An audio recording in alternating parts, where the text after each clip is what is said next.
The coaching industry is currently in a trust recession. And if you've ever struggled to sell your coaching and have the person on the other end say yes to your offer, then this video is going to change that for you. My name is Jay, and I help online coaches build, grow, and scale their businesses. And I can tell you from personal experience, before I was making $20,000 a month, I struggled with this same exact problem. But the thing that changed everything for me is what's called the trust triangle. See, most people think that the sales starts when the prospect gets on a sales call with you. But in reality, the sales starts as soon as a prospect finds your content and starts listening to what you have to say. How you structure your content, the words you use, and the messaging inside of your content, as well as the way that you speak, are all a part of the sales process. And if you're not doing these 3 specific things inside of your content, then I can tell you from experience, this is exactly why you're struggling to convert clients on your sales calls. So let's first address the trust triangle and talk about the 3 specific things you're probably missing inside of your content right now. And then towards the end of the video, I'm going to show you exactly how you can implement these specific principles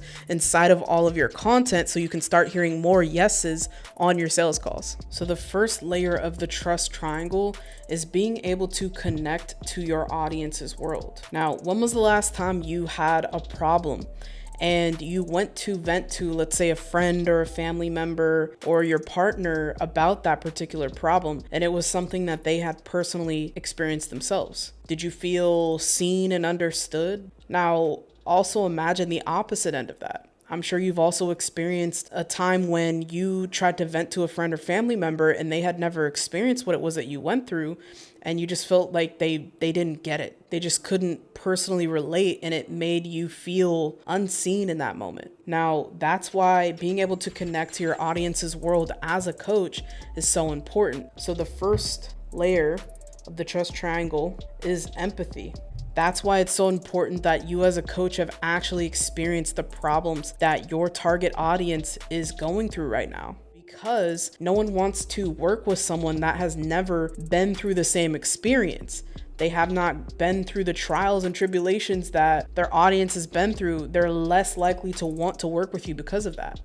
The second is sound reasoning justified by data. Most of your content is typically going to be educational style content, and your audience needs to be able to see that, okay, this person has sound reasoning and decision making and logic around the reason why they do the things that they do. So rather than just explaining to your audience, you should do step 1, step 2, step 3, you want to explain the details behind it and follow that up with proof and data. So whether that's proof in your own personal life, or it could be data that you found through research, data that you found on the internet, and citing those sources is really important because it shows that the information you're telling them isn't just something that you made up. There's sound reasoning and logic behind it. That creates trust because they know that you're not just a person that goes out and says things that they haven't actually tried before and they don't know what they're talking about. Think about it. People on the internet could just literally say whatever they want to say. How can you prove that it's actually true? I think it's really important that you can prove that through case studies, social proof, things of that nature, because it's going to give them confidence in you as a coach. So the second aspect of the trust triangle is logic. So just show them the logic, the reasoning behind why you do what you do, and social proof.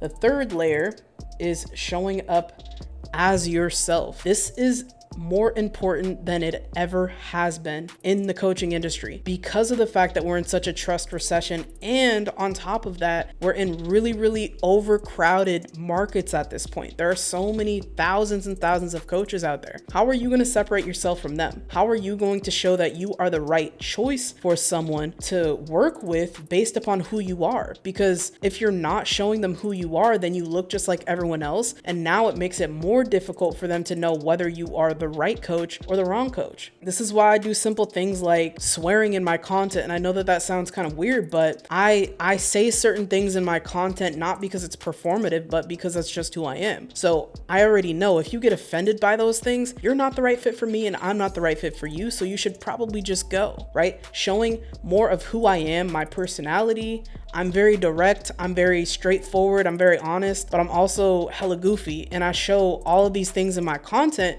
because because that's who I am uniquely. I could be showing up and wearing like super professional clothing and all of that, but I intentionally don't do that because I'm just me. I've had to do that my entire life. I've had to wear suits and be like dressed to the nines, and I don't want to do that anymore. So when I show up on camera, I'm wearing a hat, I'm wearing a plain t-shirt because that's what I choose to do, and that's me. If you don't vibe with that, if you feel like I should be, one of those business coaches that's always wearing a collar tee or a suit or whatever, and you think that I'm unprofessional, then I'm not the person for you. So it's like, just be yourself in your content so that people can actually choose. So I don't want to just keep this at theory. I want to talk about like, how do you actually implement this and how do you do it consistently? I have one simple framework that I teach my clients that works pretty well for hitting all three of these points in the same piece of content. Now, this works for both short form and long form content,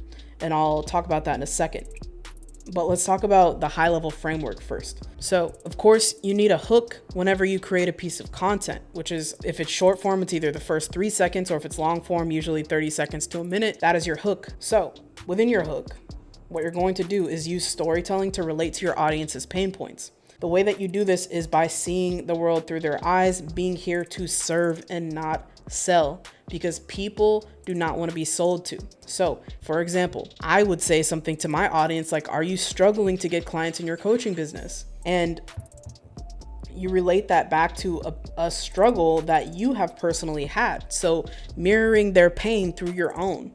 I remember a time when I was struggling to get coaching clients, and I felt like I was just completely invisible to my audience. I felt like I was struggling so bad that I never thought that my business was going to get off the ground.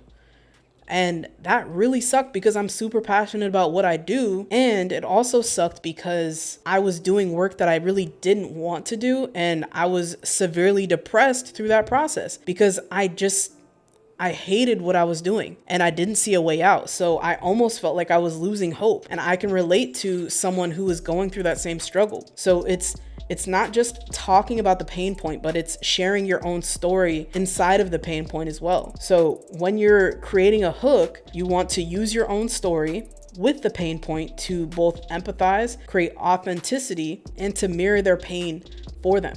Now, the second aspect of that is going to be your social proof or logic.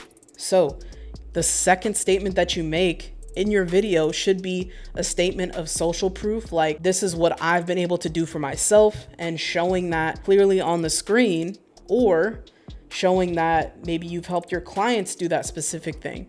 So for instance, I would show a case study or just a quick snippet of maybe a Stripe screenshot, which I often do, showing like, hey, I'm telling you I make this much money. I have a Stripe screenshot to prove that I make this much money because I'm not lying about it. Here's the proof, right? So you want to follow it up with that statement of proof that shows the credibility and shows that there's either logic or data behind the statement that you've made. So let's take this in the context of like a fitness coach or a relationship coach, right? So let's say a fitness coach, are you struggling to lose that last 20 pounds? You might show a picture of you before you lost the 20 pounds and a picture of you now showing the transformation as social proof. If you're a relationship coach and you maybe were working with a struggling couple and now they're happy and they've gotten married, you would show them in their worst case scenario of arguing or just looking miserable visually, right? And then show another picture of them looking happy and showing that they just got married because of the work that you helped them through, right? So having that logic and social proof directly after the statements that you make is extremely important. And this is what builds on the trust triangle. So in order to do this in both short form and long form content, it's very simple. The short form content